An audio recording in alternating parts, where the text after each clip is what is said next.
بسم اللہ الرحمن الرحیم۔ وہ پروردگار عالم جس نے ہم انسانوں کی ہدایت کا انتظام پہلے ہی کر دیا، اس نے ہدایت لینے والوں کو بعد میں بھیجا اور ہدایت دینے والوں کو پہلے بھیج دیا، تاکہ میرا بندہ دنیا میں جا کر کنفیوز نہ رہے کہ مجھے کیا کرنا ہے اور کیا نہیں کرنا ہے۔ لہٰذا اس نے اپنے نبیوں کے ذریعے، اپنے ہادیوں کے ذریعے اور اپنی تا قیامت تک باقی رہنے والی کتاب کے ذریعے ہمارے لیے ہدایت کا انتظام کیا۔ یہ اور بات ہے کہ ہم اس کی ہدایت سے استفادہ نہ کریں، ہم اس کی ہدایت سے دور ہو جائیں، اس کی دی ہوئی ہدایتوں پر، اس کے نبیوں کے بتائے ہوئے پیغامات پر اپنی رائے، اپنے عقیدے مقدم کرنے لگ جائیں، وہ اور بات ہے۔ لیکن پروردگار عالم نے جو بھی قوانین بنائے انسانوں کی فطرت کے اکارڈنگ بنائے، کیونکہ پروردگار عالم انسان کی فطرت سے واقف ہے کہ انسان کے لیے کیا درست ہے اور کیا نادرست ہے۔ چھوٹی سی مثال دے دوں کہ جب ہم کوئی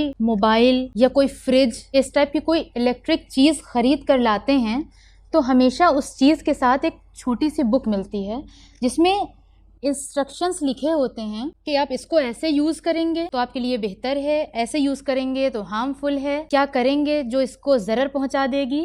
یہ سارے انسٹرکشنز اس نے لکھے ہوتے ہیں جس نے اس چیز کو کریٹ کیا ہوتا ہے۔ یعنی کیا معلوم ہوا؟ معلوم یہ ہوا کہ بنانے والا اپنی بنائی ہوئی چیز سے آگاہی رکھتا ہے، اسے پتہ ہوتا ہے کہ اس کے لیے کیا ہارمفل ہے، کیا یوزفل ہے، اسی لیے وہ انسٹرکشنز دیتا ہے۔ لہٰذا ہم انسان اس پروردگار عالم کی مخلوق ہیں، وہ ہمارا خالق ہے، وہ بہتر جانتا ہے کہ انسان کے لیے کیا بہتر ہے اور کیا بہتر نہیں ہے، کیا شائستہ ہے، کیا ناشائستہ ہے۔ اسی لیے تو اس نے اپنے نبیوں کو بھیجا، اسی لیے تو اس نے قرآن مجید کو بھیجا، کہ جس آیت کو میں نے اس مجلس میں اپنا عنوان بیان قرار دیا، اس میں کیا فرما رہا ہے خداوند عالم کہ قد جاءکم من اللہ نور و کتاب مبین، کہ تمہارے پاس کتاب اور نور اللہ کی طرف سے آئے۔ تو اللہ نے کیوں بھیجا ہے بھائی؟ کتاب اور نور کیوں آئے ہیں؟ دیکھنے کے لیے آئے ہیں، مشاہدہ کرنے کے لیے آئے ہیں، یا ہمیں اچھا لگ جائے تو اس کی مدح و ثنا ہم کریں اس لیے آئے ہیں؟ نہیں، بلکہ اس کے اکارڈنگ عمل کر سکیں، اس کے اکارڈنگ صحیح عقیدہ رکھ سکیں، صحیح چیزوں کو جان سکیں۔ اگر اس نے اشرف المخلوقات بنا کر بھیجا تو وہ چاہتا ہے کہ انسان اپنی اشرفیت کو برقرار رکھے، اپنی افضلیت کو برقرار رکھے۔ قرآن میں دیکھیں کہ کچھ ایسے مقامات ہیں جہاں پر انسانوں کی کتنی تعریف و توصیف کی ہے پروردگار عالم نے، کہ پروردگار عالم کیا کہہ رہے ہیں؟ لقد خلقنا کرمنا بنی آدمہ، کہ ہم نے بنی آدم کو کرامتیں عطا کی ہیں، انسانوں کی خوبیاں کہیں پر خداوند عالم فرما رہا ہے، یعنی خود کو وہ شاباشی دے رہا ہے اپنی بہترین خلقت پر، کہ جب انسان کی اس نے خلقت کی تو خود کو شاباشی دے رہا ہے، تجھے شاباش ہو، تجھے مبارک ہو اے بہترین خلق کرنے والے، اے بہترین بنانے والے۔ انسانوں کے لیے، انسانوں کو بنانے کے بعد پروردگار عالم خود سے ہی مخاطب ہے، انسانوں کی اتنی مدح و ثنا۔ لیکن دوسری جگہ قرآن میں ہمیں یہ بھی نظر آ رہا ہے کہ خداوند عالم کہہ رہا ہے کہ یہ جانور نہیں ہیں، بلکہ جانوروں سے بھی زیادہ بدتر ہیں۔ خداوند عالم نے یہ بھی نہیں کہا کہ یہ جانور ہیں، بلکہ یہ کہہ دیا یہ تو ان حیوانات سے بھی بدتر ہیں۔ تو وجہ کیا ہے کہ ایک جگہ پر اتنی حمد و ثنا ہو رہی ہے انسان کی، اور ایک جگہ پر اسے جانوروں سے بھی بدتر بتایا جا رہا ہے؟ تو کیوں؟ اب ہم سب جانتے ہیں کہ انسانوں میں اور حیوانوں میں فقط ایک چیز کا فرق ہے، ورنہ انسانوں میں حیوانوں میں ساری سملیرٹیز ہیں۔ انسان بھی کھاتا ہے، حیوان بھی کھاتے ہیں، انسان چلتا ہے، حیوان چلتے ہیں، انسان کے اندر خواہشات ہوتی ہے، حیوانوں کے اندر خواہشات ہوتی ہے۔ انسان جب خونخوار بنتا ہے لوگوں پہ حملے کرتا ہے، حیوانات بھی حملے کرتے ہیں۔ تو پھر ایسی کیا چیز ہے کہ جس نے انسان اور حیوانات میں جدائی ڈال دی؟ وہ عقل ہے، وہ عقل ہے کہ انسان کے پاس عقل ہے، حیوانات کے پاس عقل نہیں ہے۔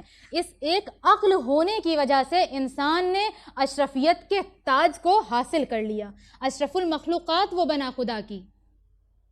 اور کیونکہ جانوروں کے پاس عقل نہیں ہے، لیکن بہت سے ایسے انسان ہیں کہ جو اپنی عقل کا استعمال ہی نہیں کرتے ہیں، اور یہ وہی لوگ ہیں کہ جن کو خدا قرآن میں کہہ رہا ہے کہ یہ جانور نہیں ہیں بلکہ جانور سے بھی بدتر ہیں. اچھا جانور سے بدتر کیوں بتایا؟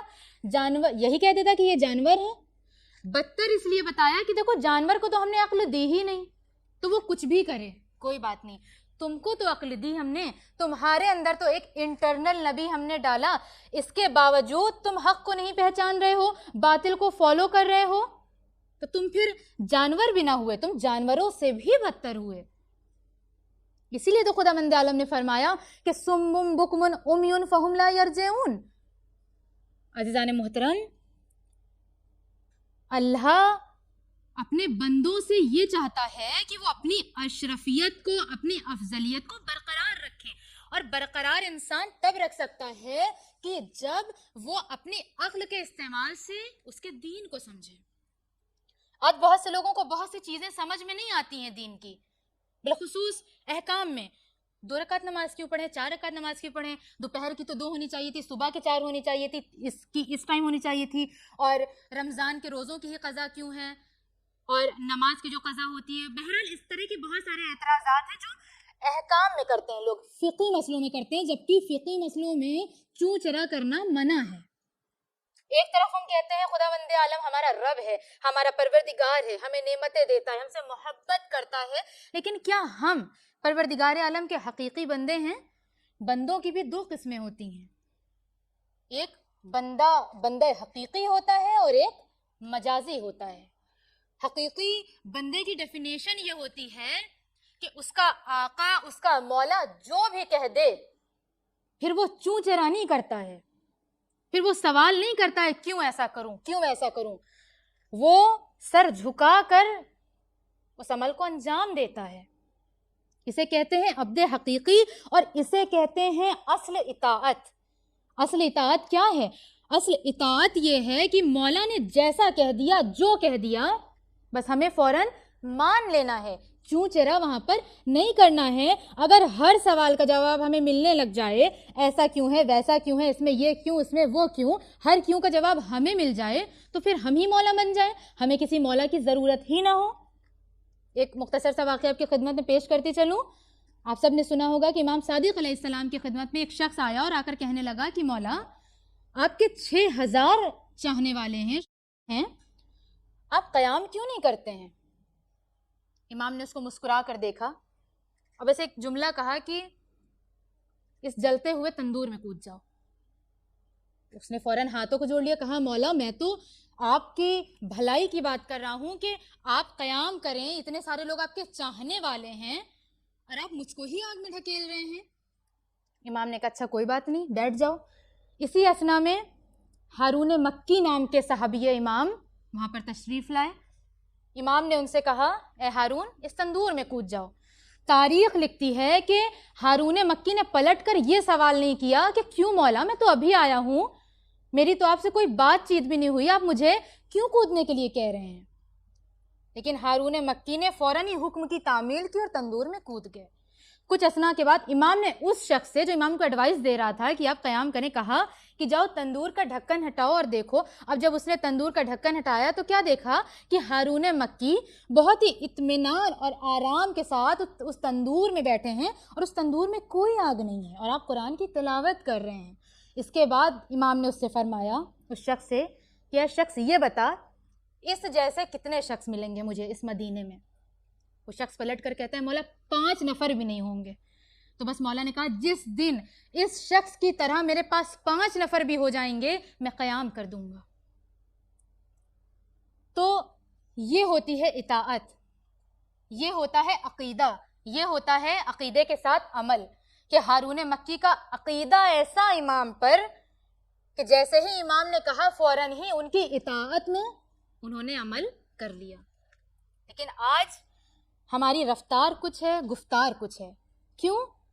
کیونکہ ہم اپنی عقل کے بیس پر کچھ نہیں سوچتے سمجھتے. ہم نے عقل کو سائڈ رکھ کے ایسے ایسے عقیدے بلڈ کر لیے ہیں کہ اس کی بنا پر ہم نے ساری چیزوں کا کنکلوژن خود ہی نکال کر رکھا ہوا ہے.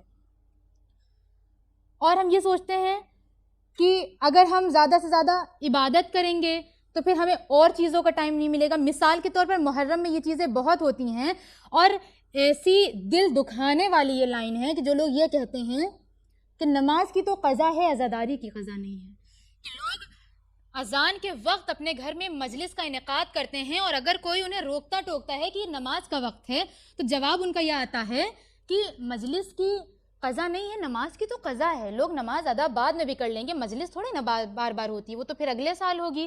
کتنا یہ عجیب جملہ ہے, اور کتنی تکلیف ہوتی ہوگی اس امام کو کہ جس نے اسی نماز کی خاطر, اسی دین کی خاطر, اسی امت کی اصلاح کی خاطر اتنی بڑی قربانی دی, اور آج اس کی امت اس طرح سے گمراہ ہو چکی ہے. عزیزان محترم, نماز اور عزاداری ایک دوسرے سے جدا جدا نہیں ہے. ملعون ہے وہ شخص کہ جو نماز کو الگ تصور کرے اور عزاداری کو الگ تصور کرے.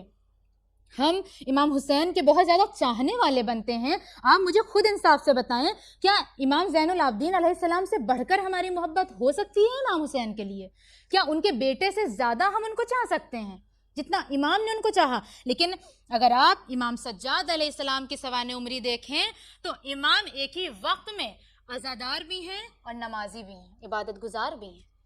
امام نے یہ کبھی نہیں کیا کہ عزاداری کر رہے ہیں, اپنے بابا پر گریہ کر رہے ہیں اور نماز نہیں پڑھ رہے ہیں. نہیں, آپ کی عبادت ایسی کہ آپ کو سید الساجدین کا لقب دیا گیا, زین العابدین کا لقب آپ کو دیا گیا. لہٰذا نماز اور عزاداری کو کبھی بھی ایک دوسرے سے جدا تصور نہ کریں, کیونکہ یہ دونوں جدا جدا نہیں ہیں, ایکول ہیں. عزیزان محترم, بعض اوقات ایسا ہوتا ہے کہ جب ہم عمل کو سمجھ لیتے ہیں کہ نہیں, عقیدے کے ساتھ عمل بھی ضروری ہے, تو اب جب ہم عمل کی منزل میں آتے ہیں, بہت سے لوگوں کو میں نے دیکھا ہے, آپ لوگوں نے بھی دیکھا ہوگا کہ اگر عبادت پھر کر رہے ہیں تو پھر عبادت ہی کرتے چلے جا رہے ہیں. اب پھر ان کے پاس کوئی کام نہیں ہے, وہ پھر کسی اور ذمہ داری کو لینا پسند ہی نہیں کرتے ہیں. عبادت ہے تو بس عبادت ہے. اب اگر انہوں نے نماز پڑھنی شروع کر دی تو وہ صبح سے شام تک بس نماز ہی پڑھتے چلے جائیں گے, چاہے اس نماز میں پیورٹی ہو یا نہ ہو, اخلاص ہو یا نہ ہو. عزیزان محترم, اللہ نے کبھی بھی یہ نہیں کہا ہے کہ تم فقط میری عبادت کرو اور مصلی بچھائے بیٹھے رہو. نہیں, ہمارے لیے کچھ سوسائٹی کے بھی حقوق بتائے ہیں, کچھ فیملی کے بھی حقوق بتائے ہیں, ان کو بھی ادا کرنا ہے اور عبادت بھی کرنا ہے. اور ایک بات ہمیشہ یاد رکھنی چاہیے ہم سب کو, اور یہ بہت اہم بات ہے کہ خداوند عالم کبھی بھی کوانٹٹی کو پسند نہیں کرتا ہے بلکہ کوالٹی کو پسند کرتا ہے. ہو سکتا ہے کہ ایک شخص جو 100 رکعت نماز رات کو جاگ جاگ کے پڑھ رہا ہو, اس کی ان نمازوں میں وہ کوالٹی ہی نہ ہو, وہ خلوص نہ ہو, وہ پیورٹی نہ ہو. لیکن اسی کے برعکس ایک ایسا شخص کہ جس نے فقط 2 رکعت نماز پڑھی ہے, پیورٹی کے ساتھ, خلوص کے ساتھ, اخلاص کے ساتھ, ایمان کے ساتھ, معرفت کے ساتھ, اس میں کوالٹی ہو, تو 110% قبول ہونے والی نماز کون سی ہوگی؟ اوبویسلی 2 رکعت, کیونکہ اللہ کوالٹی دیکھتا ہے, کوانٹٹی نہیں دیکھتا ہے. کیوں؟ عالم کی عبادت کو عابد سے افضل بتایا گیا ہے. کیوں روایات میں ہے کہ عابد کی 70 رکعت نمازیں اور عالم کی فقط 2 رکعت نماز؟ اس لیے کہ جب عابد اپنی عبادت کرتا ہے تو اس کا جو کنسنٹریشن رہتا ہے اونلی عبادت, وہ بس عبادت کرتا چلا جاتا ہے. لیکن جب ایک عالم عبادت کرتا ہے تو معرفت کے ساتھ عبادت کرتا ہے, ایمان کے ساتھ عبادت کرتا ہے, اس لیے اس کے اسٹینڈرڈ کو ہائی رکھا گیا ہے. اور عالم کا مطلب اس کے لباس سے یا اس کو دیکھ کر اندازہ نہیں لگایا جا سکتا ہے کہ اگر کوئی اسلامی لباس میں ہمارے سامنے آ کر کھڑا ہو گیا, سر پہ امامہ باندھ کر آ گیا, یا کوئی خاتون پراپر حجاب میں آ گئی جسے دیکھ کر ہمیں یہ لگ جائے کہ یہ عالم ہے. نہیں, بلکہ عالم وہ ہوتا ہے کہ جس کے اندر تقوی, پرہیزگاری, ایمان, عمل اور سماجی حقوق, یہ سب چیزیں جس کے اندر دیکھنے کو ملیں, وہ عالم ہوتا ہے. اور اسی لیے امام سجاد علیہ السلام نے یہ فرمایا کہ کبھی بھی کسی کے سجدوں کو دیکھ کر اس کے گرویدہ مت ہو جانا کہ یہ بہت سجدے کرتا ہے تو بہت عبادت گزار ہے. نہیں, ایسا بالکل مت کرنا, کیونکہ ہو سکتا ہے کہ اس کے سجدے اس کی عادت بن گئے ہوں. لہٰذا عادتاً جو عبادت کی جائے وہ عبادت نہیں ہوا کرتی ہے. عبادت وہ ہوا کرتی ہے کہ سجدے میں پیروں سے تیر نکال لیا جائے اور احساس بھی نہ ہو کہ میرے پیروں سے تیر نکال لیا گیا. عزیزان محترم, عبادت کرو تو ایسی کرو کہ جس پہ خدا کو ناز ہو, فرشتوں کو ناز ہو. میں نہیں کہتی کہ صبح سے شام تک کریں. نہیں، بالکل نہیں. خود اسلام اس بات کی اجازت نہیں دیتا ہے. ریاضت و رہبانیت کیوں حرام ہے اسلام میں؟ اسلام میں جائز نہیں ہے کہ کوئی ریاضت و رہبانیت اختیار کرے، یعنی کوئی معاشرے سے ہٹ کے کسی گفا میں جا کر بیٹھ جائے، کسی صحرا میں چلا جائے اور بس صبح سے شام تک عبادت کیے جا رہا ہے. اب اسے نہ بیوی بچوں کا کوئی خیال ہے، نہ اپنے بھائی بہنوں کا خیال، نہ ماں باپ کا خیال ہے، نہ سماج میں کسی رشتہ داروں کا خیال ہے. نہیں، اسلام نے حرام قرار دیا ہے ریاضت و رہبانیت کو. اسلام ہمیں اس بات کی ترغیب دلاتا ہے کہ سماج میں رہ کر سارے حقوق ادا کر کے اللہ کی عبادت کرو تو وہ عبادت قابل قبول ہے. عزیزان محترم، اور یہ تبھی ہوتا ہے کہ جب ہمارا عقیدہ صحیح ہو.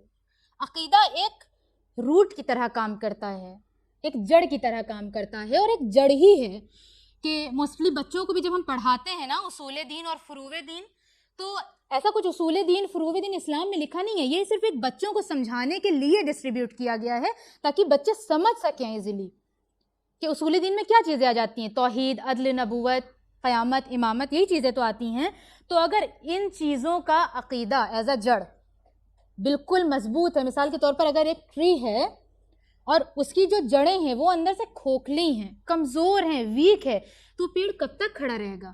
اور اس پر نکلنے والی شاخیں، اس پر نکلنے والے پتے کیا اس طرح سے ہرے بھرے رہیں گے؟ بالکل نہیں، کیونکہ اس درخت کی جو ابتدا ہے جب وہی صحیح نہیں ہے تو ظاہر ہے اس کی شاخیں، اس کے پتے، اس میں نکلنے والے پھل کیسے صحیح ہو سکتے ہیں؟ لہٰذا جڑ کا مضبوط ہونا، صحیح ہونا بہت ضروری ہے. سملرلی عقیدے کا، عمل کا، دونوں کا صحیح ہونا بہت ضروری ہے. اور یہ تبھی ہوگا کہ جب عقل کے ساتھ، شعور کے ساتھ، بہترین اہل بیت علیہ السلام کی تعلیمات کے ساتھ ہم اس چیز پر گامزن ہو جائیں اور ان تمام چیزوں پر عمل کریں.